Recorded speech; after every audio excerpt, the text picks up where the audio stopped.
省喺個人牆上邊攞到一個角球。冇錯，而家係10分鐘左右啦，暫時咧比較再打搞掂，接咗 SKG 嘅位，應該唔錯。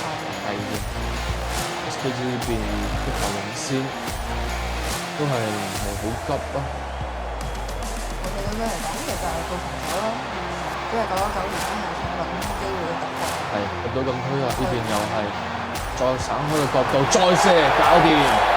呢個揾得唔錯，因為其實啱嗰度係比較多人。係嘅。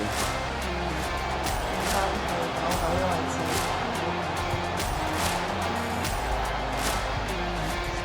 都係同阿隊員攞翻個波，搶咗落嚟，再射搞掂啦，失誤啦，而家中場嘅位置帶過去，係咪先？波有機入到禁會。區，吊射搞掂，3-1。依家9-9嘅成條後防線係企得非常之硬嘅，你睇呢球射門搞掂。